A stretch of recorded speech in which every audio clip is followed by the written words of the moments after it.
অর্থাৎ বাংলাদেশ জামায়াত ইসলামী চট্টগ্রাম মহানগরী যুব বিভাগের উদ্যোগে আন্তর্জাতিক যুব দিবস উপলক্ষে সমাবেশ ও র্যালি আমরা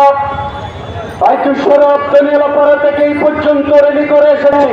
সম্মানিত উপস্থিতি, আপনারা জানেন প্রকৃত শক্তির ওই যুব সংগঠন যুবলীগের সন্ত্রাসীরা গত পরশু দিন রাতে বন্দর থানার 38 নম্বর ওয়ার্ডে চট্টগ্রাম সিএমপির বন্দর থানার second officer SI Abu Saeed রানাকে নির্মমভাবে কুপিয়ে জখম করে আহত করেছে। এই বর্বরোচিত সন্ত্রাসী কর্মকাণ্ডের আমরা তীব্র নিন্দা জানাই।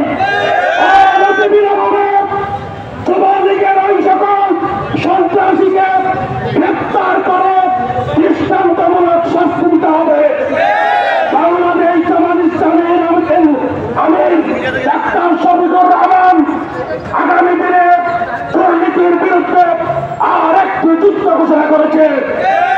এই যুদ্ধের মধ্য দিয়ে বাংলাদেশ থেকে দুর্নীতি সন্ত্রাস চাঁদাবাজ মুক্ত করে একটি বেকার মুক্ত বাংলাদেশ জামায়াত ইসলামী গঠন করবে ইনশাআল্লাহ। আমরা বাংলাদেশের যুবকদেরকে নষ্ট করে দেওয়ার জন্য বিভিন্ন প্রতিবেশী রাষ্ট্রের পক্ষ থেকে ফেন্সিংয়ের কারখানা স্থাপন করা হয়েছে আমাদের সীমান্ত এলাকায়। এগুলো ওদের দেশে যায় না, এগুলো সব আমাদের দেশে প্রেরণ করা হয় যাতে যুবকদের চরিত্র ধ্বংস হয়ে যায়। আমরা যুব শ্রেণীকে রক্ষার জন্য, যুবকদেরকে কর্মোপযোগী করার জন্য, যুবকদেরকে দেশ উপযোগী করার জন্য, যুবকদেরকে শিক্ষার ধারায় দেশ গঠনের ধারায় ফিরিয়ে আনার জন্য এবং যুবকদের মাধ্যমে আগামী দিনে আলোকিত সমৃদ্ধ বাংলাদেশ গঠন করার জন্য যুবকদেরকে সংগঠিত করছি। যুবক বয়স হচ্ছে আল্লাহর পক্ষ থেকে একটি বিশেষ নিয়ামত।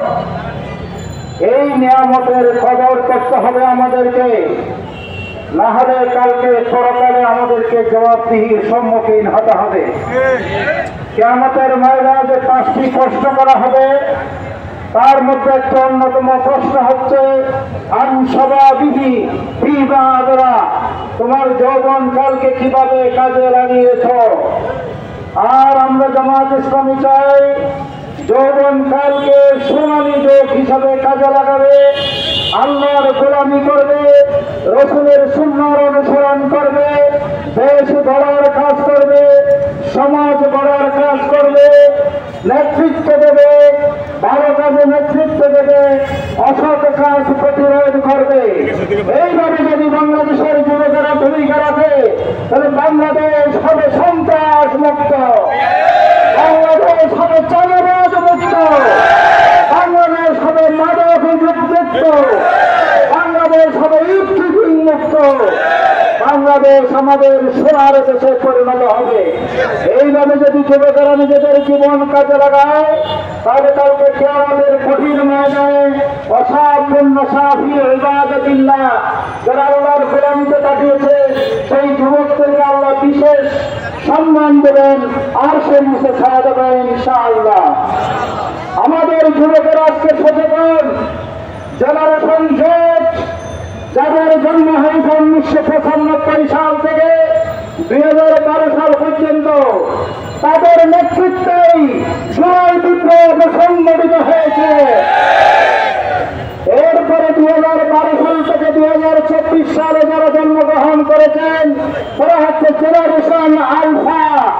সেই জেনারেশন আলফার শিশুরাও শাহাদাত বরণ করেছে। কমপক্ষে 113 জন শাহাদাত বরণ করেছে, তার মধ্যে 68 ভাগ হচ্ছে ছাত্র আর 32 ভাগ হচ্ছে শ্রমিক। আর যে আমাদের 2000-এর বেশি শাহাদাত বরণ করেছে তাদের মধ্যে হিসাব করলে দেখা যায় স্বাভাবিকভাবে শতকরা 84 ভাগ হচ্ছে শ্রমজীবী মানুষ আর 17 ভাগ হচ্ছে ছাত্র এবং সাধারণ মানুষ। তাদের এই আন্দোলন ছিল জেনারেশন জেডের নেতৃত্ব আন্দোলন, কিন্তু এটা ছিল ছাত্র শ্রমিক জনতার স্বতঃস্ফূর্ত বিস্ফোরণ। ঘটিয়ে আমরা নতুন বাংলাদেশ এনেছি। এই শাহাদাতের বিনিময়ে, বন্ধুত্বের বিনিময়ে, আহত হওয়ার মাধ্যমে, বন্ধুত্ব হওয়ার মাধ্যমে, অন্ধত্ব অর্জনের মাধ্যমে, অসংখ্য ত্যাগ কোরবানির মাধ্যমে আমরা নতুন বাংলাদেশ পেয়েছি। কিন্তু নতুন বাংলাদেশের লক্ষ্যকে বিচ্যুত করার জন্য 11 সাল ফেসিবাদের দূষণেরা কাটতে বসে আছে। ফেসিবাদের আমলে 57% কোটায় যারা নিযুক্ত হয়েছে তারা এখনো কেন সচিবালয়ে বসে আছে?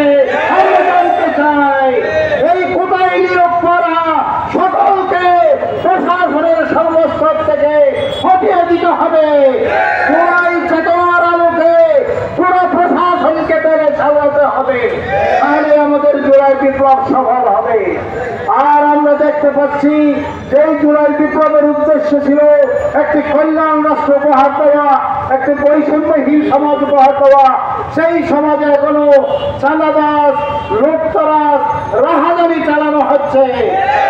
এখনো অনেক ছাত্র নেতা আছেন যারা 12-14 বছরে অনার্স শেষ করতে পারে না। এরা যুবকদের নেতৃত্ব দেওয়ার কোনো অধিকার রাখে না।